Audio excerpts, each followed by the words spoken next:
You're tuned in to Agriculture Today, and we start our Wednesday show talking about shortage of rural attorneys with K-State and Washburn law professor Roger McEowen. Roger, thanks for joining us today. Good to be with you, Shelby. My pleasure. Roger, as we're talking about this shortage of rural attorneys, why is this something that's really significant? Well, Shelby, if you look at all the counties nationwide, there's about 40% of all of the counties that have fewer than one attorney per 1,000 residents in that county.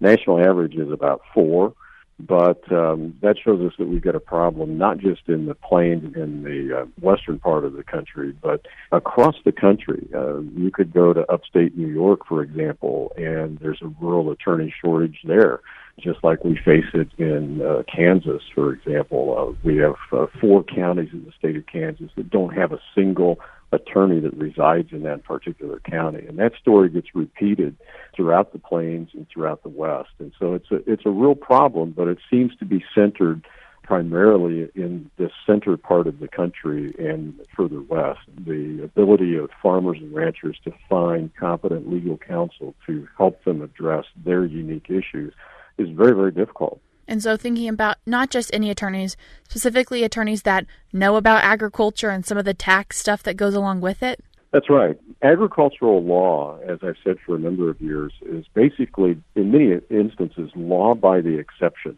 And what I mean by that is that the Congress has legislated rules, basically back from our founding. This is something that Thomas Jefferson was very focused on, and that is that rules should be different for those that produce the food and fiber for our people.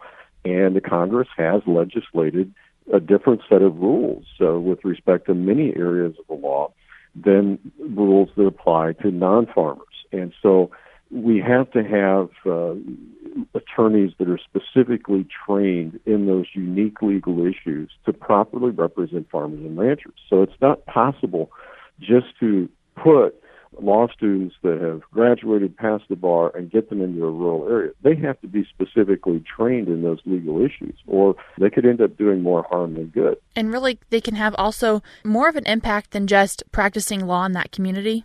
That's right. When you end up in a rural community, and I speak from over 30 years of experience with this, you end up being kind of a very important person in that community. You end up, in many instances, being a legal counsel for the local school board, various types of groups that are in that community. You're a figure in your local church, for example.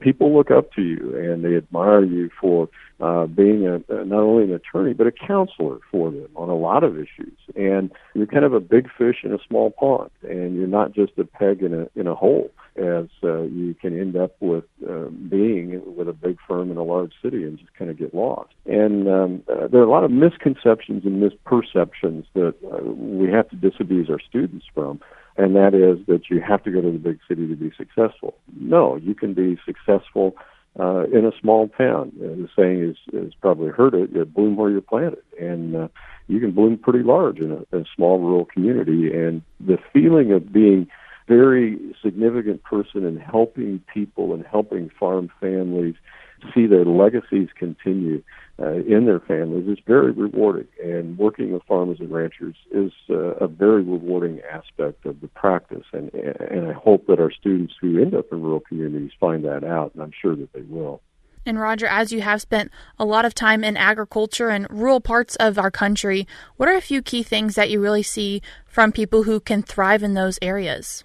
Well, I think, and this is what I try to emphasize to not only my undergraduate students at K-State that take the agricultural law class, but particularly the law students that I have that are interested in working in rural communities. So I have a unique subset of the overall student body here, and that is I try to emphasize them. If you can master tax, estate planning, business planning, real estate issues, that's going to be your bread and butter with respect to a rural practice. That's going to be, particularly the tax end of things, that'll be continual business for you year after year after year. And then you fit in the other issues that clients have, such as fences and leases and water issues. And those come periodically. But your bread and butter is always going to be your tax, your estate planning, your business structures, entity creation, all of that is the core of a rural practice.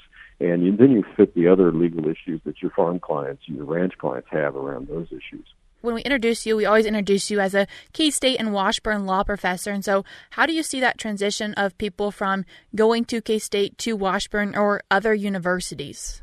Well, particularly at the undergraduate level at K-State, I've had a number of students over the years, quite a few, that have gone on to law school and then are in practice. And a good chunk of those are out in the rural areas, so they've gone all the way through. But my undergraduate course is not designed to train them to be lawyers. It's to help them identify what the legal issues are that they will face once they graduate, and many of them want to get back into production agriculture or work in agribusiness.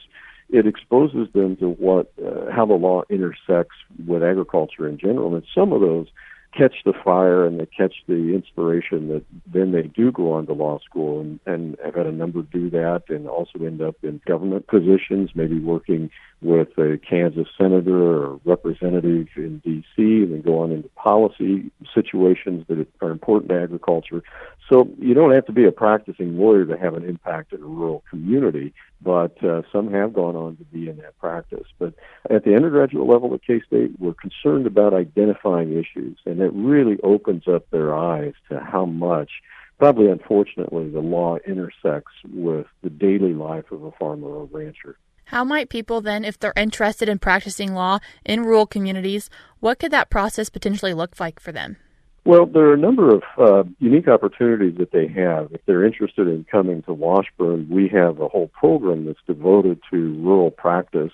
And if they come here, we're working on what's known as a 3+3 partnership with K-State, and we hope to get that completed soon, where they can seamlessly transition to Washburn Law to complete their legal education, earning their bachelor's degree at K-State and then a law degree in 6 years instead of 7 years.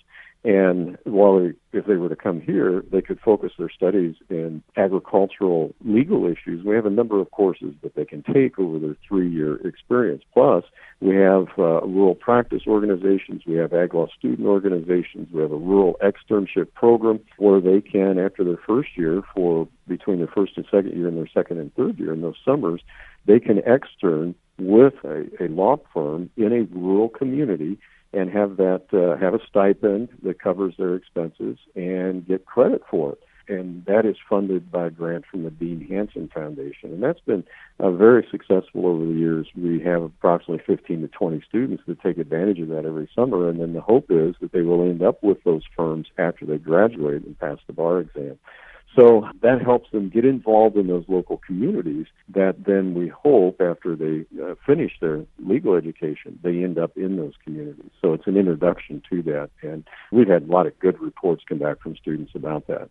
Is there anything that our rural communities or farmers and ranchers could be doing to maybe help encourage or show the opportunities available to people in their rural communities? That's a good question, and I think the way to answer that is, as a farmer or rancher, if you've got a young student or someone that's working with you on the farm that shows an interest in this, just show them on a daily basis how often you interact with and intersect with legal issues.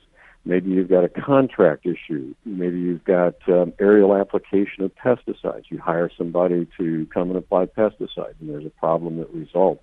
You've got a lease issue. You've got the issues with your tenant. You've got a fence issue that you've got to deal with. And then, of course, every day you're making decisions as to when are you going to market your crops, when are you going to buy livestock, when are you going to sell your livestock, when are you going to buy your inputs.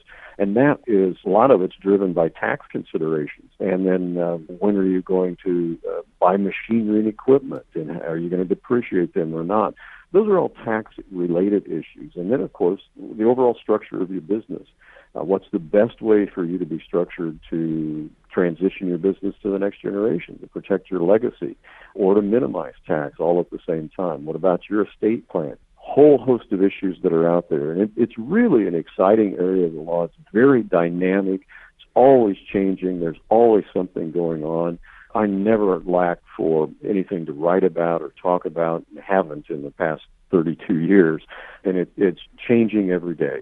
And it is an exciting area of practice if you want to exclusively practice or get into that area of it too. But I'd say just having a farmer or rancher point out to a younger person that might show an interest in this, how often it is in their daily business that they do intersect with legal issues. If someone is interested in finding out more information about this path of practicing law, how could they find out more information?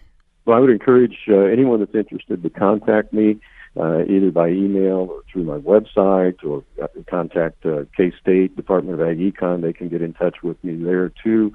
And then I can get you in touch with directors of our programs here in agricultural law at Washburn, as well as the pre-law advisor at K-State. Roger, I appreciate you taking the time to join us today. Thank you, Shelby. Much appreciated. That was K-State and Washburn law professor Roger McEowen. I will link some resources in today's show notes on agtoday.net if you'd like to find out more information about this.